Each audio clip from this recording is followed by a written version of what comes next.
নবীজির জন্মের সময় যে কাহিনীগুলো আমরা দেখেছি, একটা কাহিনী আমাদের জীবনে পাওয়া যায় না। বিশ্বনবীর জন্মের সময় সিরাত ইবনে হিশাম বলছে, নবীজির জন্মের পরে 3 জন মহিলার দুধ পান করেছিলেন। তার নিজের মা হযরতে আমেনা, 2 নম্বরে উম্মে আইমান নামে এক দাসীর, 3 নম্বরে মুহাম্মদুর রাসূলুল্লাহ দুধ পান করেছিলেন হালিমাতুস সাদিয়া রাদিয়াল্লাহু তাআলা আনহা। এ মহিলা তখনও পর্যন্ত মুশরিকা ছিল।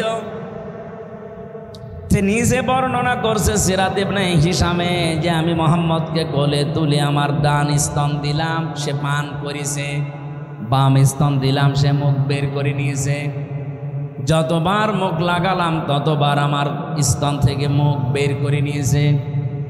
চোখের ইশারা দিয়ে যেন আমাকে জানাতে চাই, মা হালিমা জোর করেন কেন?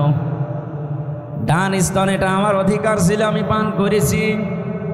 বাম স্তন এটা আমার অধিকার না, এটা আমার দুধ ভাই আব্দুল্লাহর অধিকার। পৃথিবীতে আমি ভাইয়ের হক নষ্ট করার জন্য আসি না, এসেছি ভাইয়ের হক ফিরিয়ে দেওয়ার জন্যে।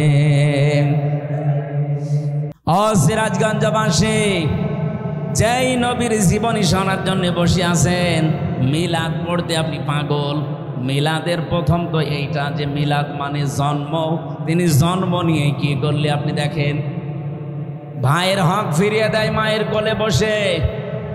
আর সেই নবীর উম্মত আমরা যারা যত বড় হচ্ছে তত ভাইয়ের হক মারার জম হচ্ছি।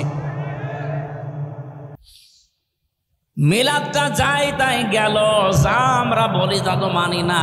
সিরাত তো আরো অবস্থা খারাপ। এ পৃথিবীতে সিরাত শুনতে হলে বিশ্ব নবী মুহাম্মদুর রাসূলুল্লাহ যেদিন নবুয়ত পেয়েছিলেন ওই দিন থেকে ইন্তেকাল পর্যন্ত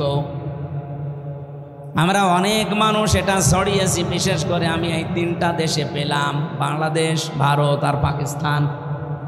অনেকেই বলে যে আমরা নবীওয়ালা কাজ করছি, অথচ নবীজি নবী হয়েছিলেন 40 বছর বয়সে, যেদিন তিনি কোরআন পেয়েছেন সেই দিন থেকে। কথা বলেন না কেন? বলেন 1 থেকে 40 বছর পর্যন্ত তিনি কোরআন পেয়েছেন। এর আগে কেউ তাকে নবী বলে ডাকতো? বলেন। রসুল বলতো? কি বলতো? হয়তো খুব বেশি হলেও বলতো আল-আমিন আস-সাদিক। আর ওনার নাম ছিল আব্দুল্লাহ বিন মোহাম্মদ, মোহাম্মদ বিন আব্দুল্লাহ, এতটুকুই শেষ।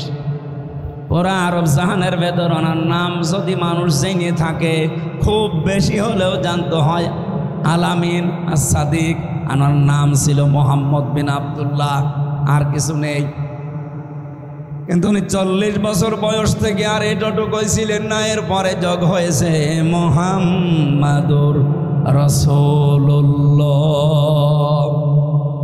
তাহলে এই দিন থেকে শুরু করে যেদিন ইন্তেকাল হয়, পুরা এই 23 বছরের জীবন আপনাকে অনুসরণ অনুকরণ করা লাগবে। কি কথা বলেন না কেন? আপনি যে সিরাত শুনতে এসেছেন, সিরাত মানে জীবন চরিত্র। তার চরিত্র শুরু হয়েছিল যেই দিন থেকে তিনি নবী হলেন, রসুল হলেন। এর আগে যেগুলো ছিল মানবিক গুণাবলী, ওগুলো অর্জন করতে পারলে আপনি সোনাই সোহাগা। কিন্তু 40 থেকে 63 এই 23 বছরের 1 সেকেন্ডও বাদ দিতে পারবেন না। হ্যাঁ, উনি 17 বছর থেকে দল গঠন করেছিলেন হিলফুল ফুজুল। আপনি যদি নিজেকে কন্ট্রোল করতে চান যৌবনের তাড়নাকে, তাহলে হিলফুল ফুজুলের মতো একটা সংগঠনে আপনাকে যোগ দেওয়া লাগবে।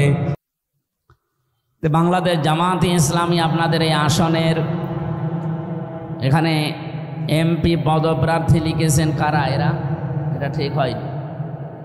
উনি এমপি পদপ্রার্থী না, উনি নমিনি। বাংলাদেশ জামায়াতে ইসলামী থেকে যে 300 জনকে এ সারা দেশে নমিনেশন দেওয়া হয়েছে, এরা একটাও পদপ্রার্থী না। আমরা কেউ পদ চেয়ে নেইনি। এমনকি আমরা নিজেরা যেদিন নাম ঘোষণা দেয় তার 1 মিনিট আগেও জানতাম না যে আমার নাম আসবে।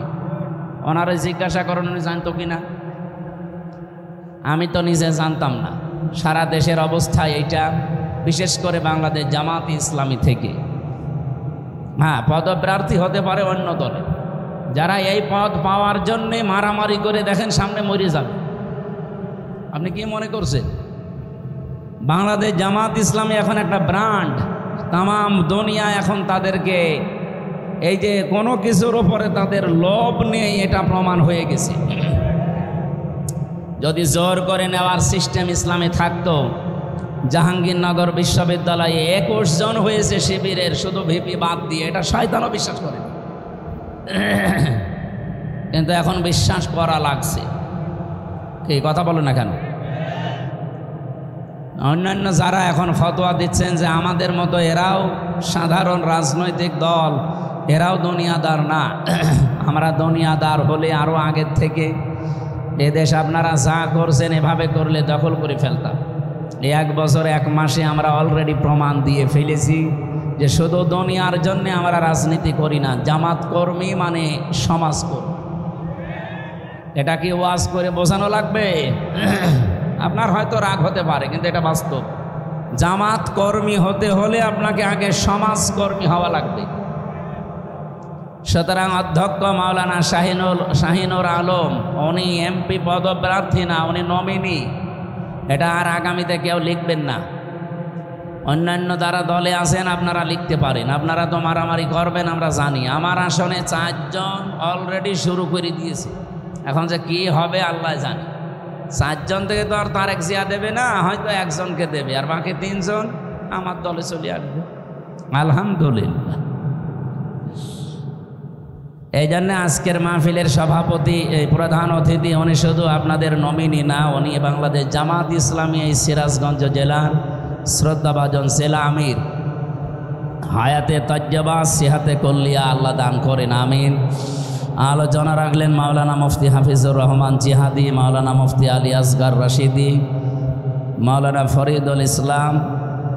সম্মানিত তত্ত্বাবধায়ক যিনি এখানে আছেন মাওলানা আব্দুল আওয়াল সহ এই মাহফিলের বরেণ্য সদস্য যারা। আমরা বহু মিলাদ মাহফিল শুনেছি জীবনে, সিরাত মাহফিল শুনেছি কিন্তু খুব কম। সিরাতের নামে যেগুলো হয় আমাদের দেশে, আসলে এটা সিরাতের ভেতরে পড়ে না।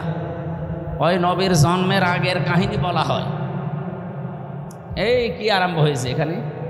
না, এই কথা বলা যাবে না ভাই। আপনি শুনতে তো পাচ্ছেন নাকি? আর মোবাইল উঁচু করেন কেন? আপনি রাখেন, মোবাইল রাখেন, আবার উঁচু করা যাবে না। সিরাত মানে সিরাত মানে জীবন চরিত্র। জীবন যখন শুরু হবে সেখান থেকে তো আপনি আলোচনা আরম্ভ করতে পারেন।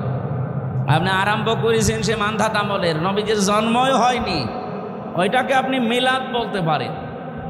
কিন্তু মিলাদুন নবী সাল্লাল্লাহু আলাইহি সাল্লাম নাম দিয়ে যে ঈদে মিলাদুন নবী বানিয়েছেন, এটা কিন্তু বেদাত ভাই, এটা ইসলামে নেই। যদিও এই সমস্ত কথাগুলো আমাদের এই রাজশাহী বিভাগ, খুলনা বিভাগ, এ বিভাগে না বললেও সমস্যা নেই, কারণ এই এলাকার মানুষ অত ঝামেলা না। এগুলো চলে বেশি চট্টগ্রাম আর সিলেটে, পাগল হয়ে যায়। অথচ যেটার জন্য পাগল হওয়ার কথা ওইটার জন্য কিন্তু পাগল হয় না। আপনি মিলাদুন নবী নাম দেন।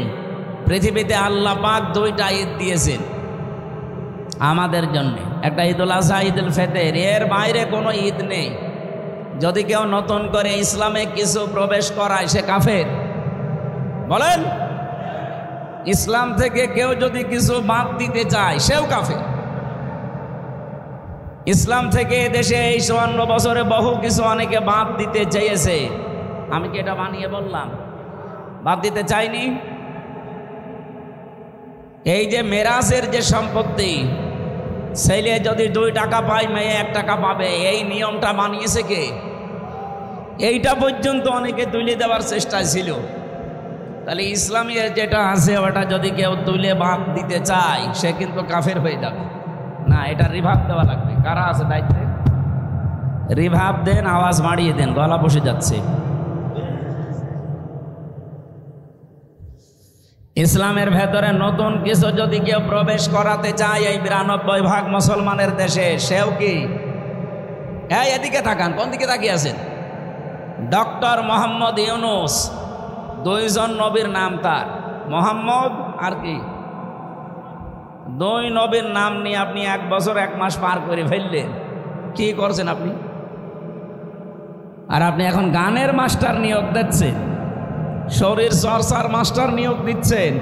কেন এক 1 থেকে 5 পর্যন্ত একটা আলেম নিয়োগ দেওয়া যায় না কোরআন শেখানোর জন্যে? 92% মুসলমান এটা আমরা চাই না। বলেন বলেন, কারা এ দাবি করেন সরকারের কাছে? দেখি, লিল্লাহে তাকবীর। দেখেন তো, হাত তোলেনি কে? দেখেন, এই দাবি আমাদের সবার।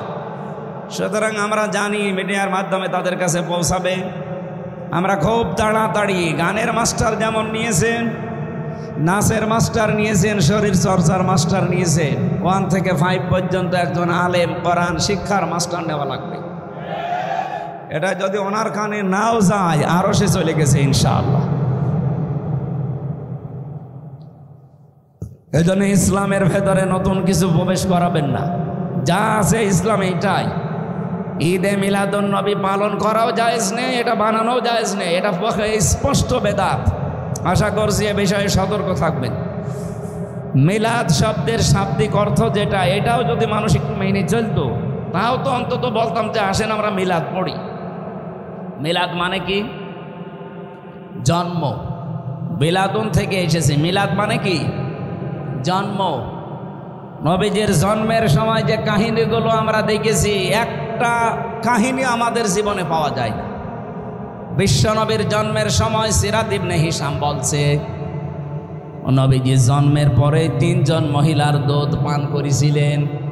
তার নিজের মা হযরতে আমেনা, 2 নম্বরে উম্মে আইমান নামে এক দাসীর, 3 নম্বরে মুহাম্মদুর রাসূলুল্লাহ দুধ পান করেছিলেন হালিমাতুস সাদিয়া রাদিয়াল্লাহু তাআলা আনহা। এ মহিলা তখনও পর্যন্ত মুশরিকা ছিল। সে নিজে বর্ণনা করছে সিরাত ইবনে হিশামে যে আমি মুহাম্মদকে কোলে তুলে আমার ডান স্তন দিলাম, সে পান করেছে, বাম স্তন দিলাম, সে মুখ বের করে নিয়েছে। যতবার মুখ লাগালাম ততবার আমার স্তন থেকে মুখ বের করে নিয়েছে। চোখের ইশারা দিয়ে যেন আমাকে জানাতে চাই, মা হালিমা জোর করেন কেন? ডান স্তন এটা আমার অধিকার ছিল, আমি পান করেছি। বাম স্তন এটা আমার অধিকার না, এটা আমার দুধ ভাই আব্দুল্লাহর অধিকার। পৃথিবীতে আমি ভাইয়ের হক নষ্ট করার জন্য আসি না, এসেছি ভাইয়ের হক ফিরিয়ে দেওয়ার জন্যে। ও সিরাজগঞ্জবাসী, যেই নবীর জীবনী শোনার জন্য বসে আছেন, মিলাদ পড়তে আপনি পাগল। মিলাদের প্রথম তো এইটা যে মিলাদ মানে জন্ম। তিনি জন্ম নিয়ে কি করলে আপনি দেখেন, ভাইয়ের হক ফিরিয়ে দেয় মায়ের কোলে বসে। আর সেই নবীর উম্মত আমরা যারা যত বড় হচ্ছে, তত ভাইয়ের হক মারার জম হচ্ছি। কি মিলাদ পড়েন আপনি? নবীজি এখানে ভাই বলতে শুধু দুধ ভাই, আপন ভাই না। আল মুসলিম আখুল মুসলিম, মুসলমান মুসলমানের। বলেন বলেন, 6টা হক তার উপরে আপনার আছে, আপনার উপরেও তার 6টা হক আছে। এই 6টা হক আপনাকে পালন করা লাগবে। 1 নম্বরে তাকে দেখলেই সালাম দেওয়া লাগবে। এটা আজ কিন্তু উঠে গেছে দেশ থেকে, সালাম আমরা দেই শুধু দলীয় লোক থেকে। এই কথা বলছেন না কেন? অনেক মানুষের অভ্যাস হচ্ছে, আগে টুপি দেখে যে আমার দল কিনা, জব্বা দেখে, জামা দেখে, শরীরে পোশাক আশাক দেখে তারপরে বলে আসসালামু আলাইকুম। সালাম দেওয়া লাগবে। এ লোকটা দল দেখে না মুসলমান দেখে।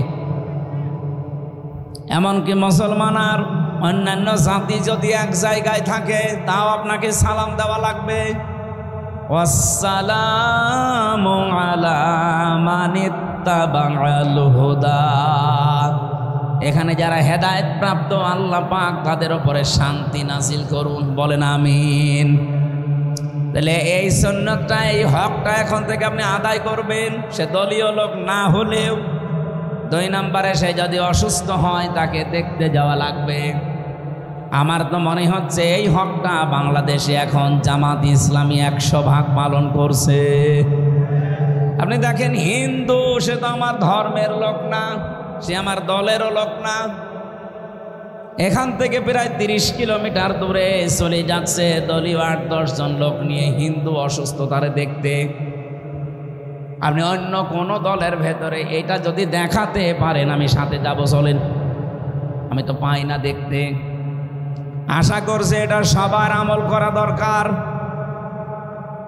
3 নম্বরে এই লোকটা যদি মারা যায়, অবশ্যই আপনি যদি সময় পান তার জানাজায় হাজির হবেন, তাকে দাফন কাফনের ব্যবস্থা করবেন। একটা মানুষ মারা গেলে তার আর ইবাদত থাকে না। ওয়াবুদ রাব্বাকা হাত্তা ইয়াতিয়াকাল ইয়াকিন। আল্লাহ পাক বলেন ইবাদত করো ওই দিন পর্যন্ত যতদিন ইয়াকিন না আসে। এখানে ইয়াকিন মানে মরণ। তার মানে আপনার ইবাদত করা লাগবে কোন দিন পর্যন্ত? মরণ পর্যন্ত। আপনার মরণ পর্যন্ত ইবাদত শেষ, এরপরে ইবাদত আরম্ভ হবে আমাদের। আমরা যারা জীবিত আছি আমাদের ইবাদত আরম্ভ হবে আপনার মরণের পর। আপনি মরে গেলে যদি আপনার দাফন কাফন না হয়, আপনার লাশ ধোয়ানো না হয়, কবর দেওয়া না হয়, এ গোনাহ আপনার হবে না, এ গোনাহ হবে আমাদের। কারণ এই দায়িত্ব কার? আমাদের। এরকম 6টা হক আমি পেয়েছি। আমি আশা করছি হাদিস পড়ার পর দেখি এদেশে একেবারে আদায় হয় না হকগুলো, অথচ মিলাদ পড়ার জন্য পাগল। আমার এটাকে নিয়ে বলবো হুজুর আসেন আমার বাবা মরে গেছে মিলাদ পড়ে দিন। আরে ভাই মিলাদে তো প্রথমে এইটাই বলতাম যে হক আদায় করেন। যেই নবীর মিলাদ মানে জন্ম শোনার জন্য আপনি পাগল, সেই নবী জন্ম নিয়ে এই কাজ করেছিলেন, আর আপনি কি করেন? মিলাদটা যাই তাই গেল, যা আমরা বলি তা তো মানি না। সিরাত তো আরো অবস্থা খারাপ। এ পৃথিবীতে সিরাত শুনতে হলে বিশ্ব নবী মুহাম্মদুর রাসূলুল্লাহ যেদিন নবুয়ত পেয়েছিলেন ওই দিন থেকে ইন্তেকাল পর্যন্ত আমরা অনেক মানুষ এটা ছড়িয়েছি। বিশেষ করে আমি এই 3টা দেশে পেলাম, বাংলাদেশ, ভারত আর পাকিস্তান। অনেকেই বলে যে আমরা নবীওয়ালা কাজ করছি, অথচ নবীজি নবী হয়েছিলেন 40 বছর বয়সে, যেদিন তিনি কোরআন পেয়েছেন সেই দিন থেকে। কথা বলেন না কেন? বলেন 1 থেকে 40 বছর পর্যন্ত তিনি কোরআন পেয়েছেন। এর আগে কেউ তাকে নবী বলে ডাকতো? বলেন। রসুল বলতো? কি বলতো? হয়তো খুব বেশি হলেও বলতো আলামিনা সাদেক, আর ওনার নাম ছিল আব্দুল্লাহ বিন মোহাম্মদ বিন আব্দুল্লাহ, এতটুকুই শেষ। পুরা আরব জাহানের ভেতর ওনার নাম যদি মানুষ জেনে থাকে খুব বেশি হলেও জানতো হয় আলামিন আর সাদিক, ওনার নাম ছিল মোহাম্মদ বিন আব্দুল্লাহ, আর কিছু নেই। কিন্তু উনি 40 বছর বয়স থেকে আর এতটুকুই ছিলেন না। এরপরে যোগ হয়েছে মুহাম্মাদুর রাসূলুল্লাহ। তাহলে এই দিন থেকে শুরু করে যেদিন ইন্তেকাল হয় পুরা এই 23 বছরের জীবন আপনাকে অনুসরণ অনুকরণ করা লাগবে। কি কথা বলেন না কেন? আপনি যে সিরাত শুনতে এসেছেন, সিরাত মানে জীবন চরিত্র। তার চরিত্র শুরু হয়েছিল যেই দিন থেকে তিনি নবী হলেন, রসুল হলেন। এর আগে যেগুলো ছিল মানবিক গুণাবলী, ওগুলো অর্জন করতে পারলে আপনি সোনাই সোহাগা। কিন্তু 40 থেকে 63 এই 23 বছরের 1 সেকেন্ডও বাদ দিতে পারবেন না। হ্যাঁ, উনি 17 বছর থেকে দল গঠন করেছিলেন হিলফুল ফজল। আপনি যদি নিজেকে কন্ট্রোল করতে চান যৌবনের তাড়নাকে, তাহলে হিলফুল ফজলের মতো একটা সংগঠনে আপনাকে যোগ দেওয়া লাগবে। বাংলাদেশে আমি যেটা পেয়েছি ইসলামী ছাত্র শিবির। আপনি দেখেন চরিত্রকে কন্ট্রোল করতে হলে এই মহা দুর্যোগের সময় ইসলামী ছাত্র শিবির ছাড়া বাংলাদেশে এখন কোনো দল আপনি দেখাতে পারবেন না। কম বেশি প্রত্যেকের ভেতরে আমরা ঝামেলা পাচ্ছি, কারো চরিত্রই নেই। এমনকি কেউ ডাল খায়, বাবা খায়, বাকিটা বললাম না। আরে ভাই, আমি নিজে তো বিশ্ববিদ্যালয়ে দেখেছি, বিশ্ববিদ্যালয়ের যে রুমগুলো আবাসিক রুম থেকে বের হচ্ছে সকালবেলা মদ দিয়ে কুলি করে বের হচ্ছে। আমি প্রথমে জাহাঙ্গীরনগরে চান্স পেয়েছিলাম সাংবাদিকতায়। আমার তো সুরত সিরত যা, ওই ছাতায় তো পড়া সম্ভব না। এই জন্য বছর খানিক থাকার পরে এসে আল কোরআনে ভর্তি হয়েছিলাম কুষ্টিয়া বিশ্ববিদ্যালয়ে। আমি দেখেছিলাম ওখানে মানুষ ছাত্র মাস্টার্সে পড়ে, সকালবেলা মদ দিয়ে কুলি করে এরপরে বের হচ্ছে, এটা ছাত্র। গলা বসে যাচ্ছে, কি সমস্যা?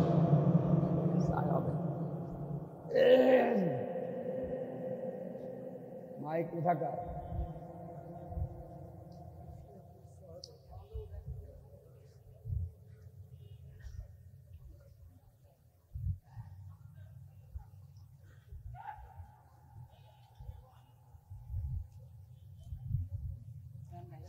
আমার ভাইরা, আমি কাটসাট কথা বলি কারো মন পাওয়ার জন্যে, কারো খুশি হওয়ার জন্যে না।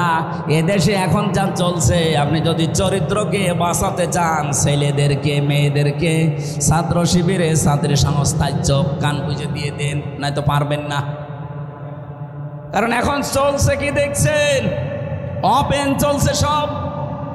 এই কঠিন মুহূর্তে আপনার সন্তানকে আপনি বাঁচাতে পারেন শুধু এই দুইটা সংগঠনে দেন, আমি গ্যারান্টি দিব আপনি পারবেন। ঢাকাতে সেখানে নামাজ পড়াতাম জমার, একজন নাস্তিক বামপন্থী রাজনীতি করে মুরব্বী হয়ে গেছে। গোপনে একদিন এসে আমার বাসাতে কলিং বেল টিপ দিয়ে, আমি তো চেহারা দেখেই বুঝে ফেলেছি যে এই শয়তান মার্কা লোক, কারণ চেহারা দেখলে কিছু বোঝা যায়। দাড়ি গোপ কিচ্ছু নেই। আমার এখানে এসেছে, তাও সিগারেট খেয়ে ফেলে দিল, দেখলাম সিসি ক্যামেরায় সব দেখা যাচ্ছে। হুজুরের কাছে একটু মানুষ দোয়া দরুদ পড়িয়ে আসে, ও দোয়া দরুদ নেই, সিগারেট টানতে দিই। নাস্তা করালাম, কি আপনার কি সমস্যা? বলছে আপনি তো আমাদের ইমাম, আমি নামাজ পড়তে আসি অনেক দূর থেকে, জমান নামাজ। আপনি একটা শিবিরের কোনো দায়িত্বশীল ছেলেরে খুঁজে দেন, আমার মেয়েটাকে প্রাইভেট পড়াবো। মেয়ে আমার বিশ্ববিদ্যালয় সেকেন্ড ইয়ারে পড়ে। চিন্তা করলাম এত বড় মেয়েকে পড়াতে চাই শিবিরের ছেলের কাছে। পরিচয় নিলাম পড়াটা, দেখলাম উনি বামপন্থী রাজনীতি করে মুরব্বী হয়ে গেছে একেবারে। আমি ওনারে বললাম সত্যি কথা বলেন তো, বাংলাদেশে প্রায় ৭৫টার উপরে দল এখন কাজ করছে, ৭৩টার উপরে বিভিন্ন দলের ছাত্র সংগঠন আছে তাদের। আপনি কোনো দলের নাম বললেন না, ছাত্র শিবিরের ছেলে খুঁজতে চান কেন? আমারে বলছে হুজুর অন্য কোনো দলের ছেলে মেয়ের ছেলেদের কাছে যদি মেয়ে পড়তে দেয়, দেখা যাচ্ছে মেয়ে নিয়ে চলে যাবে। কিন্তু শিবিরের ছেলের ওপরে আমার এই ভরসা আছে, অন্তত মেয়ে নিয়ে পালাবে না। এর চাইতে আপনি আর কি চান? আজকে একটা টক শো দেখছিলাম আসার সময়, সব চাইতে বড় দল বলে যারা লাফায় না, তাদের একজন কেন্দ্রীয় নেতা, সে বলছে আমার 2 জন ভাতিজা ঢাকা বিশ্ববিদ্যালয়ে পড়ে, তারা ওই ডাকসুতে শিবিরকে ভোট দিয়েছে। আমি জিজ্ঞাসা করলাম যে তোরা আমার ভাতিজা, তোরা শিবিরকে ভোট দিলি মানে? 2 জন ভাতিজা নির্দ্বিধায় বলে দিচ্ছে চাচা, শিবিরের এই ছেলেরা আমাদেরকে খাবারের পানির ব্যবস্থা করে দিয়েছে, অন্য কোনো দলের ছাত্র সংগঠন এটা করে নাই। মেয়েদের প্রতি তাদের যে রেসপেক্ট, যাদের যে সম্মান, এটা আমরা অভিভূত হয়ে গেছি। এই জন্যে আমরা জেনে শুনেই ভোট দিয়েছি। বলেন সুবহানাল্লাহ। আমি যে দৃশ্যগুলো এখন দেখতে পাচ্ছি, বিশেষ করে ডাকসু আর জাকসুর পরে, কালকে আমি রাজশাহীতে ছিলাম, আমি দেখেছি রাজশাহী তো এক চান্সে যাবে, চট্টগ্রাম তো আরো আগে যাবে, কারণ সারা বাংলাদেশের ভেতরে সবচাইতে ঘাঁটি চট্টগ্রাম। এরপরে আমার কুষ্টিয়া, ওটা তো আরো বড় ঘাঁটি। আপনি কোথায় বাঁধ দেবেন? কিছুদিন পরে দেখেন কিছু মানুষ বলতে আরম্ভ করবে আমরা নির্বাচনই চাই না।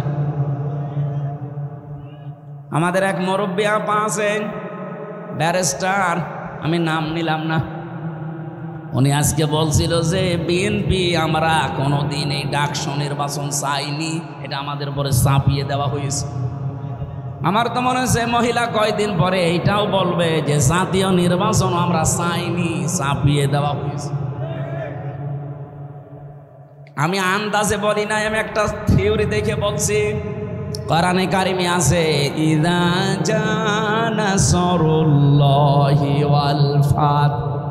হে নবী, যখন আল্লাহর সাহায্য আসবে তখন আপনি বিজয় দেখতে পাবেন। বিজয় যদি কেউ আল্লাহর দেখতে পায়, 9টা জিনিস সে দেখতে পাবে। কয়টা? আর জোরে বলেন। এখানে আল্লাহ একটা একটা করে অনেকগুলো দিচ্ছেন, আপনি তাকান। কোরআন শরীফ পড়ে আমি এই 9টা পেয়েছি, যে বিজয় যদি দেখতে পান আপনি এই 9টা জিনিস অবশ্যই দেখতে পাবেন। ওয়ারাইতান নাসা ইয়াদখুলুনা ফি দীনিল্লাহি আফওয়াজা। হে নবী, আপনি দেখবেন দলে দলে পালে পালে মানুষ ইসলামে প্রবেশ করছে। আগস্টের 5 তারিখের পর থেকে তো ছিল কম বেশি, ডাকসুর পরে এই 9 সেপ্টেম্বরের পরে দেখেন মানুষ দলে দলে আরম্ভ করেছে। এই কথা বলেন না কেন? এই 7 দিনের জরিপ দেখছেন, 9 থেকে এই 17, মাত্র এই 7 দিনে বাংলাদেশে কত মানুষ অলরেডি ইসলামে সব ফেলে দিয়ে চলে এসেছে। গত শুক্রবারে আমার হাতে প্রায় 18 জন, তাও মোড়ল সব এলাকার। ওরা এসে বলছে, হুজুর এতদিন আমরা মানুষের তৈরি করা আইনের পক্ষে ছিলাম, এখন কি যেন মনে হয়ে গেল এই ডাকসু নির্বাচনের পরে মনটাই পাল্টিয়ে গেল। আমরা এখন আল্লাহর তৈরি করা আইন কায়েমের জন্য চেষ্টা করতে চাই, যেটা সব চাইতে বাংলাদেশে এগিয়ে আছে জামাত ইসলামী। নবীজির হাদিস পড়েছিলাম, আন ইবনে ওমর রাদিয়াল্লাহু তাআলা আনহু قال قال النبي صلى الله عليه وسلم فاتبعوا الصياد الاعظم। নবীজি বলেন, যারা ইসলাম কায়েম করতে অগ্রণী ভূমিকা পালন করছে তোমাদের ভেতরে, যাদের দ্বারা ইসলাম কায়েম হওয়া দ্রুত সম্ভব, তোমাদের উচিত হচ্ছে তাদেরকে অনুসরণ করা, পেছনে থাকা। বাংলাদেশে 73টা দল কাজ করছে। আপনার বিবেককে প্রশ্ন করে বলেন, এই মুহূর্তে ইউনিয়ন থেকে শুরু করে আন্তর্জাতিক মহল পর্যন্ত সব জায়গায় ইসলাম যদি এসে যায়, এটা সুচারুরূপে কায়েম করে চালাতে পারে বাংলাদেশ জামাত ইসলামী। আর অন্য কোনো দলকে দিলে তারা পারবে না, কারণ তাদের ওইভাবে লোক এখনো তৈরি হয়নি। একটা ইউনিয়ন থেকে শুরু করে আন্তর্জাতিক মহল পর্যন্ত প্রত্যেকটা জায়গায় সৎ, যোগ্য এবং নির্ভীক লোক তৈরি হয়ে গেছে জামাত ইসলামীতে। তাহলে হাদিস ছিল কি? ফাত্তাবিউস সিওয়াদাল আযম। যারা দুনিয়াতে তাড়াতাড়ি ইসলাম কায়েম করতে পারে তোমরা তাদেরকে সাপোর্ট করো, ইত্তেবা করো, অনুসরণ করো। তাই আমি তার বানিয়ে বলছি না, মিলে যাচ্ছে এই জন্য বলছি। বলেন, আপনার সাথে না মিললে আমি কি হাদিস বানাবো? হুজুর আমাদের নাম বলতে পারেন না, আপনার নাম আছে, আমি কি জোর করে আপনার নাম এখানে ঢোকাবো? যাদের ঢুকতেছে তাদের ঢুকিয়ে দিলাম, আপনাদের তো ঢোকে না। আমার ভাইরা কথাগুলো বিবেকের আয়না দিয়ে একটু ভাবেন। অ্যাম্বুলেন্স, গাড়িটা ছেড়ে দিন, গাড়িটা ছেড়ে দিন, তাড়াতাড়ি ছেড়ে দিন। সুবহানাল্লাহ আলহামদুলিল্লাহ লা ইলাহা ইল্লাল্লাহ লা ইলাহা ইল্লাল্লাহ মুহাম্মাদুর রাসূলুল্লাহ। সিরাজগঞ্জবাসী এই 18 জন, শুধু আমার মতো আমির হামজা না, সবগুলো এলাকার লিডার। কুষ্টিয়া সদর আর ইবি থানায় বাড়ি, আপনি খোঁজ নেন। জমার দিন নামাজ পড়ার পরে সব এসেছে রাতের বেলা। আমি বললাম ঠিক আছে, কালেমা পড়ানো লাগবে। বলছে না, কালেমা মুখস্থ আছে, কিন্তু ভুল পথে ছিলাম। এই যে ভুল পথে ছিলাম, এইটা ওর মনের ভেতরে আন্দোলিত করে দিয়েছে কে? বলেন বলেন। এতদিন তো তারা আসে নাই। রব্বুল আলামিন বলেন, আমার সাহায্য যখন আসবে আপনি বিজয় দেখতে পাবেন। বিজয়ের প্রথম নমুনা এইটা, যে দলে দলে পালে পালে মানুষ দেখবেন ইসলামে প্রবেশ করছে। এই জন্য এবার একটা আশার সঞ্চার আমার হয়েছে। আমার তেলাওয়াত কিন্তু আয়াত ওই রকমই, আপনি একটু দেখবেন কেমন মেলে।